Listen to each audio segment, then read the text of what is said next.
La parole est à Monsieur Harry Chalus. Merci. Ma question s'adresse au Premier ministre et j'aimerais y associer les collègues de la Martinique.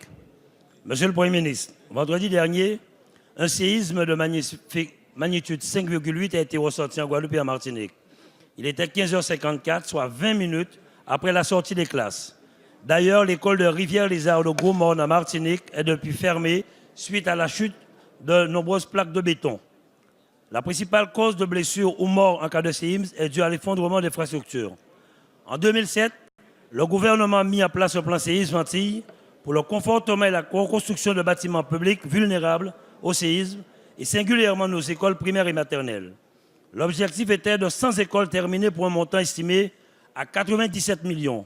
Fin 2013, 30% des objectifs en nombre d'écoles ont été atteints et ce en utilisant 75% des moyens financiers prévus. En Guadeloupe, 298 établissements scolaires restent encore à traiter.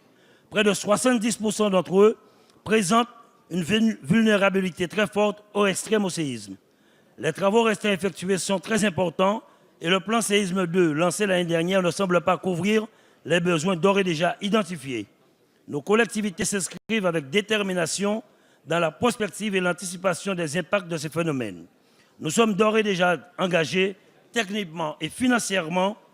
En moins de 12 mois, la région Guadeloupe que je préside s'est investie dans l'accompagnement des communes en œuvrant à la réduction de la vulnérabilité des établissements scolaires publics. Un effort salué notamment par Mme Erika Barex en visite officielle en Guadeloupe le 21 octobre dernier à Déhé. Néanmoins, nous risquons d'être freinés par le manque de moyens. Monsieur le ministre, de quelle manière le gouvernement entend-il renforcer ce plan de manière à bien plus rapidement mettre en sécurité les enfants de nos régions? Beaucoup d'établissements, plus de 70 ans, rappelez-vous de ce qui s'est passé en Italie. Merci. La parole est à Madame Erika Bareich, ministre des Outre-mer.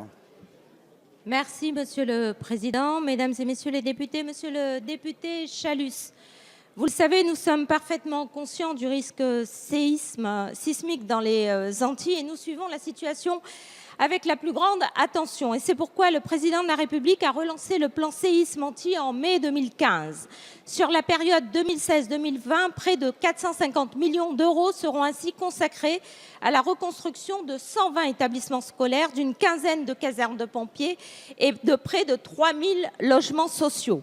L'État mobilise des crédits conséquents à la hauteur des enjeux pour adapter nos équipements publics. Il faut bien entendu que chacun mobilise ses fonds mis à disposition du territoire pour la protection des populations, qui est un impératif absolu.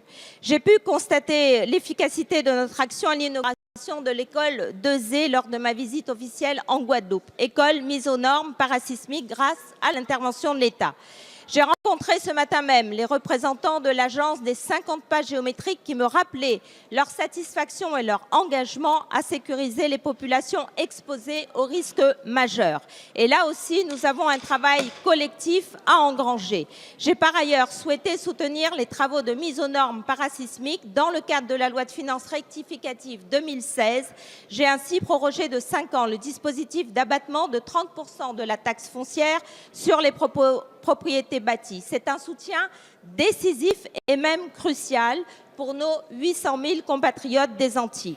Les acteurs locaux doivent là aussi s'approprier davantage ce dispositif qui est insuffisamment utilisé à l'heure actuelle.